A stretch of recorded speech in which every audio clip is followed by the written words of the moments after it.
Yeah, could y'all imagine if we opened the window while we were asleep? We will be bit up. Yeah, we've been ate up, bro. Like, mosquitoes will have a feast. Yes. Okay, we will be snack, lunch, and dinner. Bruh, The I can't whole imagine family that. would be up in the house. Nah, I And cannot the imagine bugs.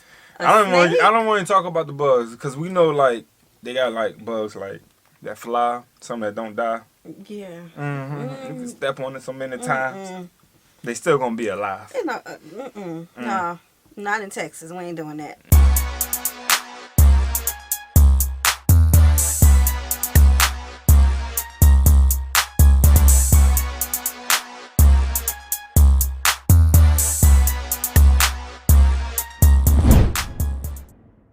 What's good, y'all? It's the Demouchets REACT, and we're back with another video. Who we got today, C? Today we're back with another American reaction. Super excited about this video. If you're new to us And we new to you, make sure you scroll down, hit that subscribe button, and turn on the post notification bell because we're on the road to 200K. And we cannot get there without you guys, alright? Join the family. Without further ado, let's get into the video. Let's get it. In Germany, it's standard to have a duvet with a duvet cover. In German, we simply call this Bettdecke and Bettbezug or Bettwäsche. In the winter, people often put in a thicker duvet like this one. In the summer, you can use a pretty thin one. The trickiest part about this is definitely the process of putting the cover on. It's something that we start practicing pretty early in Germany. I remember when we went on school trips in 5th or 6th grade, we always had to make our own beds at the Jugendherberge, the hostel. So my parents would practice with me at home how to properly put on the bed sheets, the pillowcase, and the duvet cover. In the US, a lot of people actually sleep with a top sheet where your cover basically consists of a thin bed sheet with some kind of blanket on top of it. Or if it's too warm, you can just use the sheet by itself, but the sheet is usually the only... Hey, I don't know if y'all heard the switch up in her voice when she started talking about the US, but she made it sound so simple. And she made you guys sound so complicated. I heard it. I know that wasn't just me. Yeah, Dion's not really a fan of the duvet. We have tried the duvet twice, and it's cool, you know, just to switch out the cover of the duvet. No, the duvet is the cover. The duvet, whatever. To switch that part out, it's cool. But we're some comforter people, and I think that works best for us. See, marriage life is like this. When you say, like, we go to a restaurant, and I'll be like, let me get the vanilla. You be like, let us get the vanilla.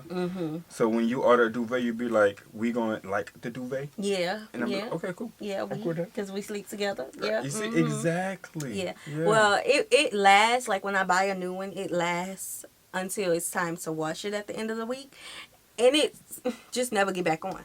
Random fact. When we eating out, you guys, and let's say we go to a restaurant we're familiar with, Babe would get something that she really loves to eat. And then she'd be like, ooh, babe, you should try this. I'm like, I never tried that before. But in the back of her head, she's like, it's because I'm going to eat it. Right. I mean, you know, so I'm like, yeah, see, so. How we get our food from me? I don't know. It's part that touches your skin and the part that gets washed most frequently. I mainly knew that type of bedding from vacations to warmer countries in Southern Europe or Asia, and I think I had seen it at American hotels before too, but I was actually quite surprised to find out that the majority of Americans also choose to use that at home in their own beds, especially with air conditioning being so widespread. So I'm assuming it's not necessarily a choice based on temperature. Actually, if you're someone who sleeps with the top sheet at home, I'd be curious to hear what your reasons for that are. Maybe you can let me know. Okay, so the top sheet gets on our nerves because it always ends up at the bottom. Yeah, I don't know. So we just use the fitted sheet and the comforter. We ain't got time for the unless you tuck that sucker in, like you tuck it in. That don't even work because it end up untucked and at the bottom where our feet are. Yeah. So we just stop using it.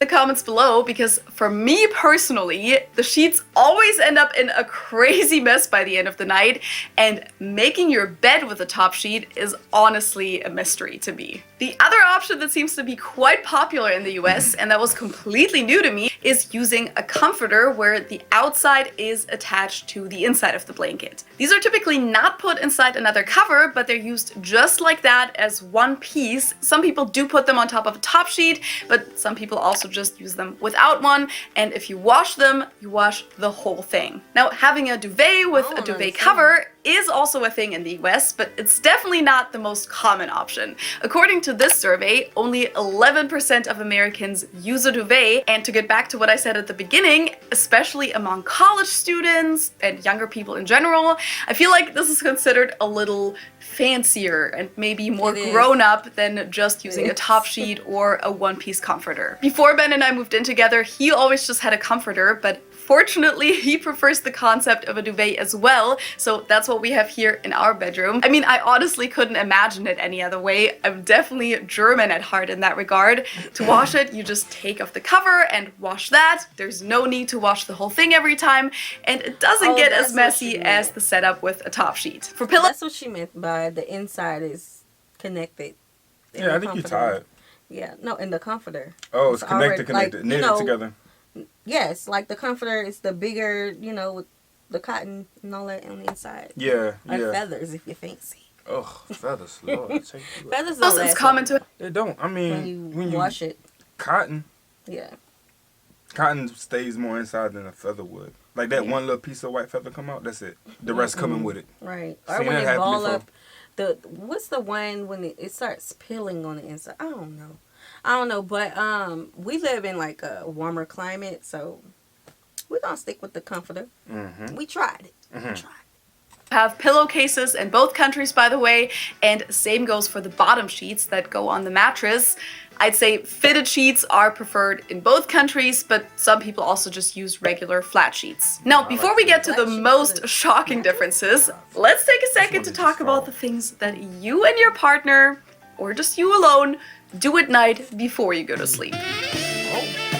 No, not that. I'm talking about the other thing that we all do, watching TV, or nowadays mainly streaming your favorite movies and series. Because did you know that with private internet access, you can unlock tons of additional content on streaming services? Yeah, so make sure you guys check her video out in the description box below for that. Alright, so yeah, we're gonna keep going. Netflix, first extra your internet provider to be able to, for example, and get access to rings on Netflix. It even allows you to watch. The part is that with my link completely for free on PIA's beds. The main difference is that in the US, one of the most common bed models is the box spring bed, while in Germany, we mostly have slat beds. But what's the difference? So box spring beds look like this and kind of consist of different layers, if you will. You have the bed frame, then the box spring, which kind of looks like a mattress, but it's actually just a structure that's supposed to support the mattress, and then the actual mattress on top. A traditional box spring actually has coil springs inside, hence the name box spring, but sometimes they're also just a metal frame like this one. Many people then also add one of these. They're more dangerous to me because when they start running and turning, that spring comes out and you can really get hurt by that. You know what I'm saying? So they do last long. They last longer in our childhood, but but at some point when that thing get tired of you. Mattress toppers, often made from memory foam for extra comfort. Due to all of these layers, American beds are often a whole lot taller than German beds, and I've heard from a lot of Americans that they found it super weird when they slept in a German bed for the first time, and their arms suddenly touched the ground when they let it hang out of the bed, because the bed was so much lower than what they're used to. Now, over the last 15 to 20 years, box spring beds have actually become more popular in Germany as well. When I was 17, I even got a box spring bed for my bedroom because my family had just come back from a road trip through the US, and I loved all of the American beds at the hotels, and since I still had a twin bed at the time and needed a new bed anyways, I picked a box spring bed. But even though those beds are becoming more and more common, they're definitely not what we would consider a normal bed in Germany. People will specifically call it a box spring bed or an American bed even. Normal beds in Germany and in many other European countries just consist of the frame and then the Lattenrost, as we say in German, the slats that are kind of flexible underneath the mattress to absorb movement, and then one mattress, or one mattress layer, I should say. And the same goes vice versa. These type of beds are definitely available in the US, and I think thanks to IKEA, they're actually becoming more popular. But, at least in my experience, if you don't have a box spring bed, I'd say it's more common to have a platform bed instead, where the mattress simply sits on a flat support structure like this one, especially among college students. Okay, so we had this type of bed. The floating bed. The flat. We didn't have a floating bed. No, it just looked like the platform bed. Yeah. But we still put the box spring on top. Dion's tall. Yeah. So, and when he sits down, he want to sit down comfortably. Thank you. That is so true. Yeah. You know me so well. Yeah, see, we like tall beds. So I would get definitely a want tall taller bed.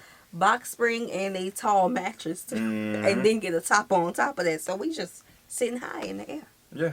So how do y'all feel, tall people, when y'all have like a low bed in Germany? Or better yet, why do you prefer a lower bed instead of a higher bed? Yeah, we need to know that. Just like I ain't gonna bring it up today. What happened? I ain't gonna bring it up today. Please don't. Okay, no, just don't. I don't need to know. Having these foldable platforms is actually quite common, and you might also see platform beds with these wood boards, but they're not usually flexible like the European slats. Now let's get to the controversial part of this video. Imagine you travel to Munich or Berlin for the first time, you book a room for two in a nice hotel, and then you find this. And you're left completely confused. Did they run out of big beds and just push together two twin beds? But wait, it's one big bed frame. Did they run out of big mattresses and bedding?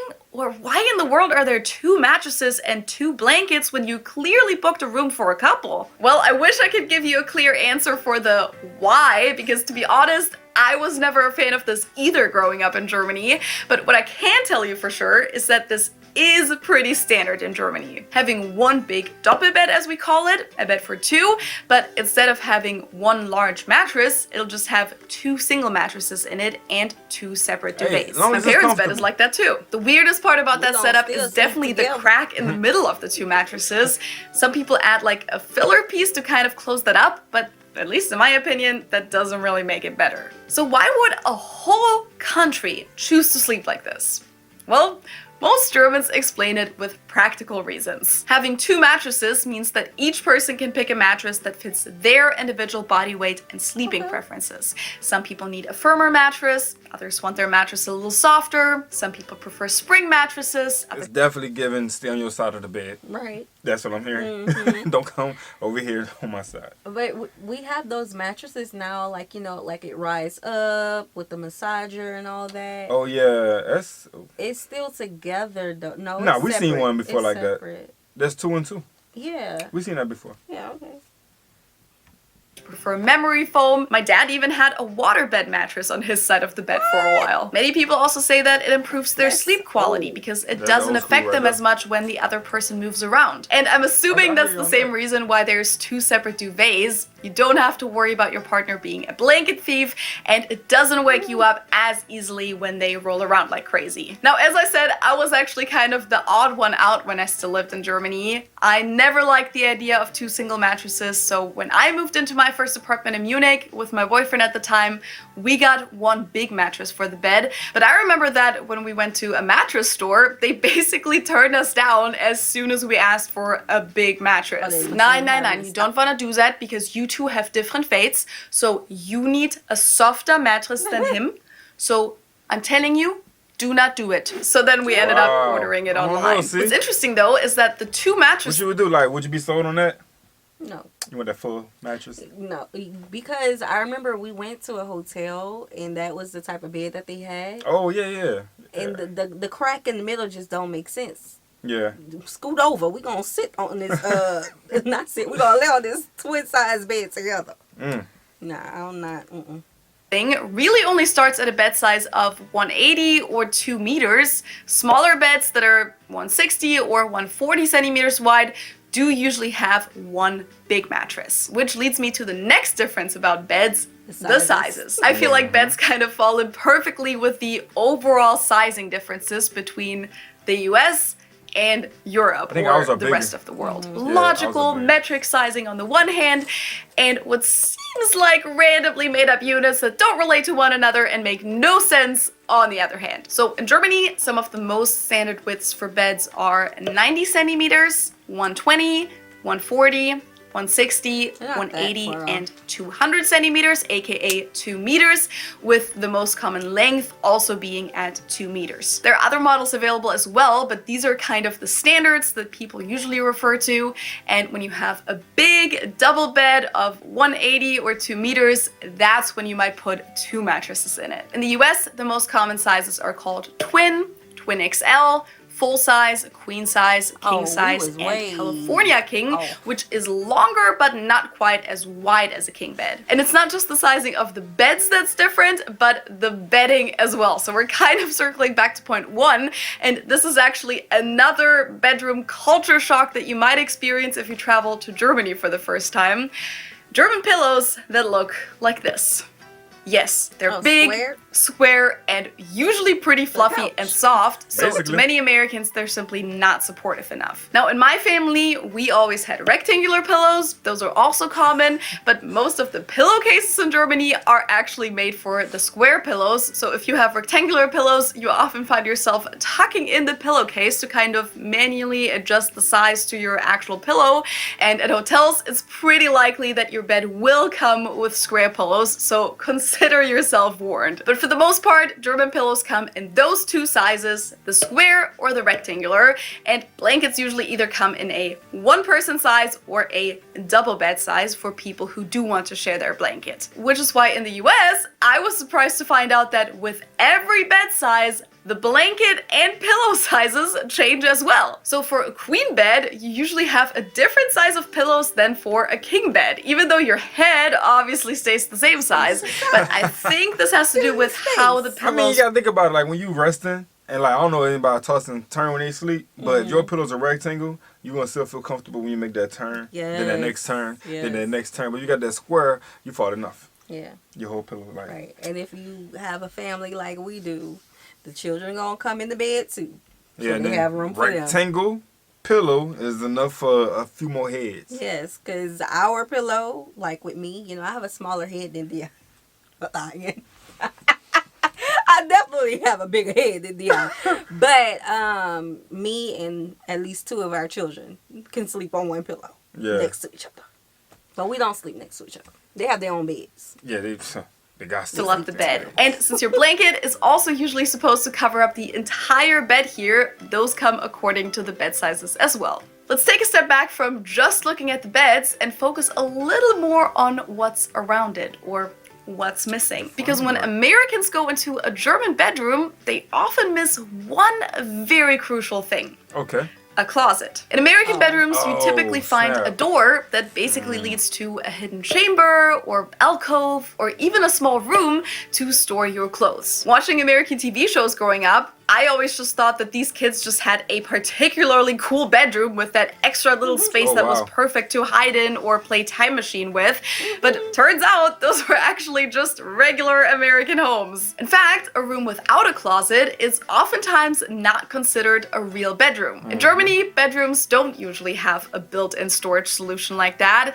Instead, we just put a piece of furniture for that in our bedrooms, a Kleiderschrank, in English usually referred to as a wardrobe. So yeah, even though German bedrooms are already smaller than American ones typically, you do actually need to fit in even more furniture. Kleiderschränke come in all different shapes and sizes. The IKEA Pax is a very popular one, for example, and some people also have a built-in wardrobe like this one. Dressers are pretty common in both countries though. One feature that's really cool about German bedrooms though, that doesn't exist in the US, are rolling shutters, Rollläden in German. I mentioned these in my video about house differences between Germany and the US because a lot of German homes have these. They're attached on the outside of the window and they're pretty heavy duty actually. They're fully room darkening and reduce noise levels too. In the US, people usually just install indoor blinds. Babe, the only time that we can use, the only time I feel like a family can use that is when they have children with crayons. And they always, they like to break the blinds because they want to look through it so much and see what's going on. So I found that it's like a...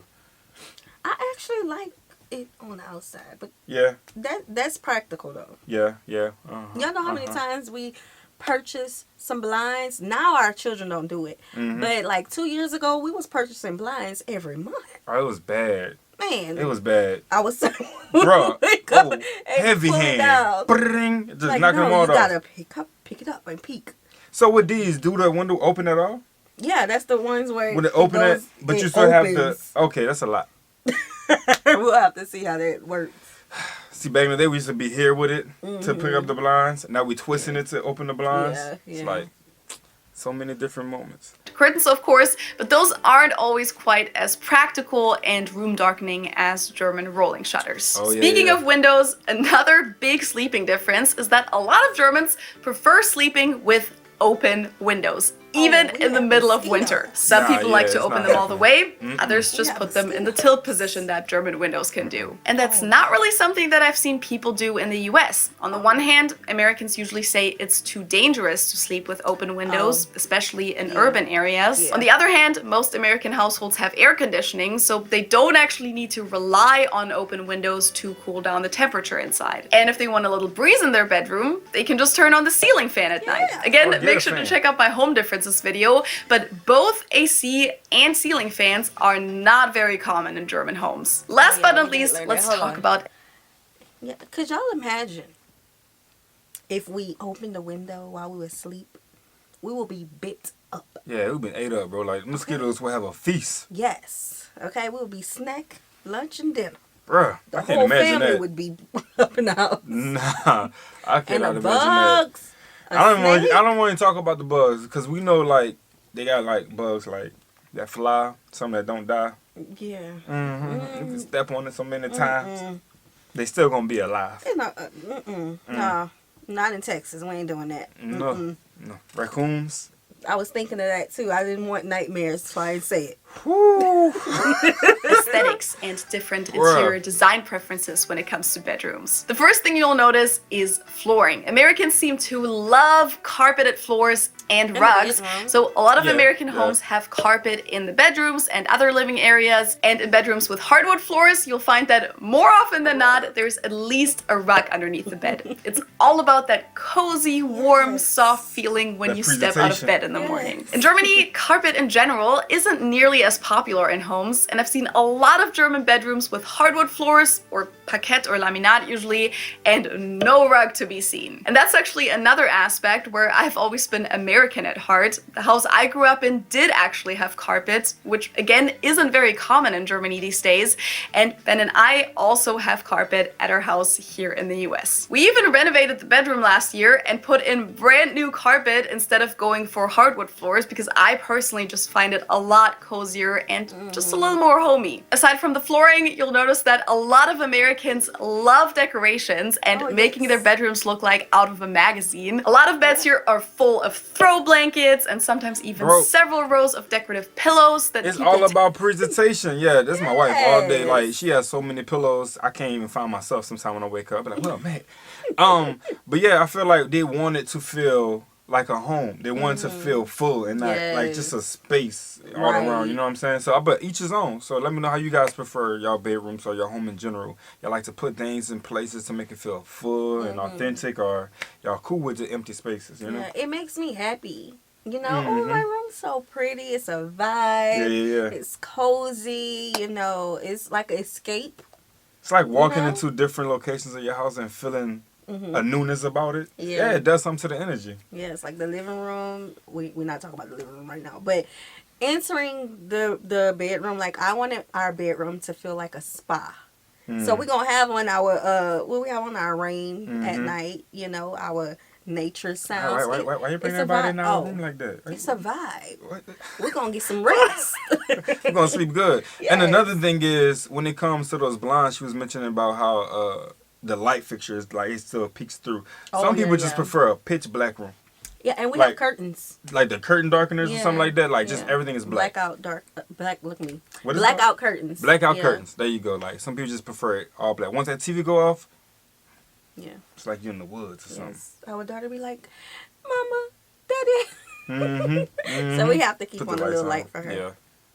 Take off each night when they go to bed, and then they put them all back on in the morning. Not every American is like this, of course, but I've seen this a lot here, even just in guest rooms, whereas in Germany, bedroom decorations are typically a little more minimalistic and, big surprise, more practical. Now I would like to know from you guys, how do you sleep? What does your bedroom look like? The rest of the video, it's like this, bro. Like, when you walk in the house and if the kitchen is dirty, the whole house look dirty.